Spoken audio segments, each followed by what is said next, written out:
आज हम आप लोगों को न्यूक्लिक एसिड के बारे में बात करेंगे। ये भी बड़ा इंपॉर्टेंट पार्ट है सेल का। तो न्यूक्लिक एसिड जो है आज हम जो बताने जा रहे हैं थोड़ा डीप स्टडी इसमें करेंगे और नीट के बच्चों के लिए भी ये बेनिफिशियल होगा। तो थोड़ा सा डीप लेके जा रहे हैं इस चीज को। तो न्यूक्लिक एसिड की जो यूनिट होती है, यूनिट जो होती है न्यूक्लिक एसिड की, वो होती है न्यूक्लियोटाइड। न्यूक्लिक एसिड की जो यूनिट होती है, यानी ये कह सकते हो कि monomer unit of the nucleic acid is known as nucleotide. अब न्यूक्लियोटाइड किन चीजों से मिलकर बना होता है? तो न्यूक्लियोटाइड में तीन चीजें पाई जाती हैं। एक तो होता है नाइट्रोजीनस बेसेस, यानी नाइट्रोजनीय क्षार जिन्हें कहते हैं। ये होते हैं adenine, guanine, cytosine, thymine, uracil. ये 5 नाइट्रोजीनस बेसेस पाए जाते हैं। तो नाइट्रोजीनस बेसेस हो गए। फिर आ गया पेंटोज शुगर, पेंटोज शुगर यानी C5 वाली शुगर, यानी पेंटोज शुगर यानी पंच कार्बनीय शर्करा। और तीसरा हो गया फास्फेट ग्रुप, फास्फेट ग्रुप यानी फास्फेट। यानी कि न्यूक्लियोटाइड में की यूनिट है, न्यूक्लिक एसिड की यूनिट है न्यूक्लियोटाइड। और न्यूक्लियोटाइड में तीन चीजें पाई जाती हैं, नाइट्रोजनीय बेसेस या नाइट्रोजीनस बेसेस, या हिंदी में से कहेंगे नाइट्रोजनी क्षार। दूसरे हो गए पेंटोज शुगर यानी पंच कार्बनीय शर्करा। तीसरा हो गया फास्फेट ग्रुप। यानी इतनी चीजें मिलकर के न्यूक्लिक एसिड का निर्माण करते हैं। तो you can say the nucleotide is a monomer unit of nucleic acid and the nucleic acid is also known as the polymer unit of nucleotide। ठीक है, तो अब बात हम करेंगे, यहां पर हमने यूनिट बता दी न्यूक्लियोटाइड होती है। न्यूक्लियोटाइड में 3 पाए जाते हैं पदार्थ, यानी nitrogenous base, pentose sugar and phosphate group. और नाइट्रोजनस बेस में हमने ये भी बता दिया क्या क्या पाए जाते हैं। अब बात आगे आ गई कि नाइट्रोजनस बेस में अब हम मेन बात करेंगे बेसिस कौन कौन से होते हैं। बेसिस पहले बात करेंगे। तो नाइट्रोजनस जो बेसिस होते हैं, नाइट्रोजनस बेसिस जो होते हैं ये साइक्लिक सब्सटेंस होते हैं। क्या होते हैं? साइक्लिक सब्सटेंस, साइक्लिक पदार्थ होते हैं, यानी साइकिल होती है इनकी, ये साइक्लिक पदार्थ होते हैं, यानी साइक्लिक सब्सटेंस होते हैं। अब क्या होता है नाइट्रोजनस बेस में? हमने बताया था एडेनिन, ग्वानिन, साइटोसिन, थाइमिन और यूरेसिल। ये 5 प्रकार के नाइट्रोजनस बेस जनरली सामान्य रूप से पाए जाते हैं। तो नाइट्रोजनस बेस में जो पहला होता है प्यूरिन बेस, प्यूरिन बेस ये होता है साइक्लिक रिंग के आधार पर। तो purine base have double ring, double ring. कितनी रिंग पाई जाएंगी? डबल रिंग पाई जाएंगी, यानी प्यूरिन हैव डबल रिंग। तो प्यूरिन में हो गया एडेनिन और ग्वानिन, यानी adenine and guanine. Adenine and guanine ये हो गया आपका प्यूरिन बेस, और ये डबल रिंग इसमें पाई जाती है, एक रिंग ये और इसके बाद ये डबल रिंग। ठीक है, तो डबल रिंग पाई जाती है। तो nitrogenous base adenine, guanine, cytosine, thymine and uracil होता है। ये 5 नाइट्रोजनस बेस होते हैं। लेकिन प्यूरिन बेस, इस 5 बेसेस में जो 2 पार्ट होते हैं, प्यूरिन बेस कहलाता है जो डबल रिंग होता है, पाया जाता है डबल रिंग, और दूसरा होता है पिरिमिडीन बेस, pyrimidine base जो होता है, इसमें जो होता है दे हैव सिंगल रिंग। इसमें क्या कौन सी रिंग पाई जाती है? They have single ring. तो pyrimidine बेस में दो हो गए। pyrimidine बेस में एक हो गया साइटोसिन और thymine. Cytosine thymine, pyrimidine base में साइटोसिन थायमिन और यूरेसिल हो गया। साइटोसिन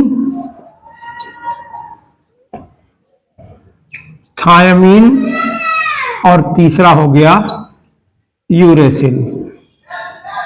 यानी यूरेसिल को यू से इंडिकेट करते हैं, थायमिन को टी से और साइटोसिन को सी से। तो यहां पर pyrimidine बेस है 3 nitrogenous base, cytosine, thymine and uracil. अब बात यहां पाई आई कि adenine, guanine and cytosine, they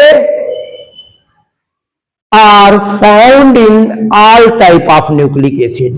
Adenine, guanine and cytosine, they are found in all type of nucleic acid. But thymine is found in RNA. In place of thymine is found, uracil is found in RNA in place of thymine. तो thiamine, adenine, guanine और cytosine ये DNA में पाया जाता है, RNA में भी, दोनों में पाया जाता है। लेकिन थायमिन क्या होता है? ये आरएनए में केवल पाया जाता है। थायमिन यूरेसिल कहां पाया जाता है? आरएनए में पाया जाता है in place of thymine. Uracil thymine के स्थान पर यूरेसिल आरएनए में पाया जाता है। तो ये बात आप पढ़ते चले आ रहे हैं, इंटरमीडिएट में भी आपने पढ़ा होगा कि यूरेसिल थायमिन के स्थान पर आरएनए में पाया जाता है। लेकिन यहां पर हम थोड़ा सा और बात करेंगे कि thymine is also found in transfer RNA. Thymine आप तो अभी तक पढ़ेंगे, थायमिन पाया जाता है डीएनए में, लेकिन हम यहां पर आपको बता दे रहे हैं कि थायमिन के स्थान पर, यह आपने पढ़ा होगा कि थायमिन के स्थान पर यूरेसिल पाया जाता है आरएनए में, थायमिन के स्थान पर यूरेसिल। लेकिन हम आपको थोड़ा सा यहां पर और क्लियरिफाई कर रहे हैं कि thymine is also present in transfer RNA. RNA आपने 3 प्रकार के पढ़े हैं, transfer RNA, messenger RNA and ribosomal RNA. तो यहां पर thymine is also present in transfer RNA. अभी तक ये आपने नहीं पढ़ा होगा, अभी तक तो आपने पढ़ा है कि थायमिन के स्थान पर आरएनए में यूरेसिल पाया जाता है, लेकिन ट्रांसफर आरएनए में थायमिन भी पाया जाता है। Uracil is found in RNA, not in DNA. Uracil केवल आरएनए में पाया जाएगा, डीएनए में यूरेसिल नहीं पाया जाता है। यूरेसिल जो प्रेजेंट होता है यूरेडिन के रूप में प्रेजेंट होता है। किस रूप में प्रेजेंट होता है? यूरिडिन। यूरेडिन के रूप में पाया जाता है, यूरेडिन के रूप में पाया जाता है। Uracil present in the RNA in the form of uridine. तो यूरेसिल प्लस रिबो शुगर मिलकर के बनाता है यूरिडिन। यूरेडिन कैसे बनता है? यूरेसिल प्लस रिबो शुगर मिलकर के यूरेडिन का निर्माण होता है। तो uracil is found in RNA but not DNA. तो यहां पर इतनी बात हो गई, तो एक बार फिर हम रिवाइज कर रहे हैं कि adenine, guanine and cytosine are found in all type of nucleic acid. Thymine is found in DNA but also in transfer RNA. Uracil is found in an RNA but not in DNA. Uracil is present in the form of uridine in RNA only. Uracil plus ribose sugar combined to form uridine. And other basis की बात तब करेंगे तो आएगा जेंथीन, हाइपोजेंथीन, इस तरीके से uric acid, ये तमाम सारे एक्स्ट्रा बेसेस जो पाए जाते हैं वो आरएनए में पाए जाते हैं। तो आरएनए में करीब 5 टाइप के एक्स्ट्रा बेसेस पाए जाते हैं, जेंथीन और दूसरा हो गया हाइपोजेंथीन, स्यूडोयूरेडिन और डाइहाइड्रोक्सीयूरेडिन और यूरिक एसिड, ये 5 एक्स्ट्रा अदर बेसिस पाए जाते हैं। These extra bases are found in transfer RNA. ये एक्स्ट्रा बेसिस जो पाए जाते हैं ट्रांसफर आरएनए में पाए जाते हैं। Xanthine base, hypoxanthine, pseudouridine, dihydroxyuridine, uric acid, 5 other bases are found in the transfer RNA. तो ये हो गया आपका। अब बात हम कर रहे हैं कैसे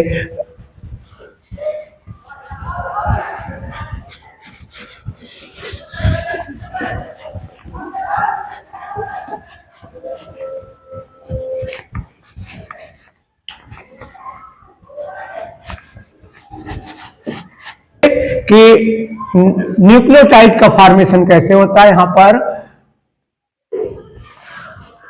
नाइट्रोजिनस बेस से जब हम nitrogenous base adenine, guanine, cytosine, thymine and uracil, ये हमने बताया कहां कहां क्या पाए गए। नाइट्रोजिनस बेस से जब हम पेंटोज शुगर जुड़ेगा तो बनेगा न्यूक्लियोसाइड, तब बनेगा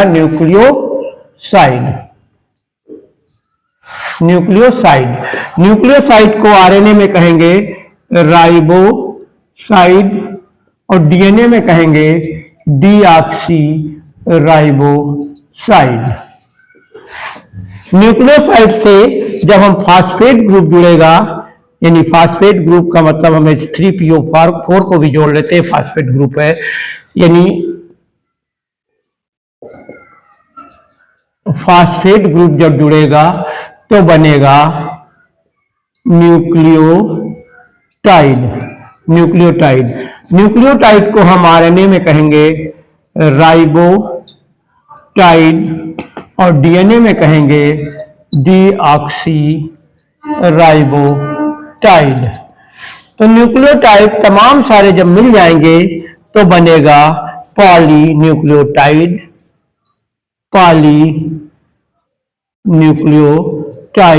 या पॉलीराइबोटाइड या पॉलीडीऑक्सीराइबोटाइड। तो पॉलीन्यूक्लियोटाइड डीएनए को भी बोल देंगे और आरएनए को। बस फर्क क्या है कि डीएनए आरएनए में बेस का अंतर होगा। तो पॉलीन्यूक्लियोटाइड क्या क्या बना, डीएनए।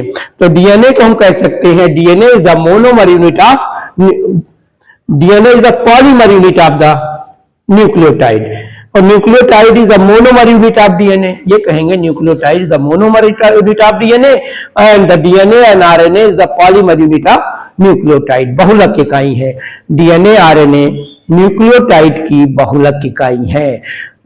और न्यूक्लियोटाइड डीएनए की इकलक इकाई है, मोनोमर यूनिट है। तो ये हो गया। अब बात आई कि रिबोस शुगर, तो यहां पर डीऑक्सी रिबोस दोनों पेंटोज होते हैं, दोनों में आपका C5 पेंटोज शुगर दोनों है। तो फर्क क्या है, एक को हम रिबोस शुगर कहते हैं, एक को हम डीऑक्सी रिबोस शुगर कहते हैं। तो फर्क आपको यहां पर हमने दिखाया है मॉलिक्यूलर स्ट्रक्चर बना करके कि रिबोस शुगर में आप देख रहे हो 1, 2, 3, 4 और 5। रिबोस शुगर में क्या होता है कि कार्बन एटम 4 जगह पे पाए जाते हैं। तो ribose sugar found in RNA and deoxy ribose sugar in DNA. ठीक है, sorry, ribose sugar has 4 hydroxyl group. 4 hydroxyl group attached to the first carbon atom, second, third and the 5th carbon atom.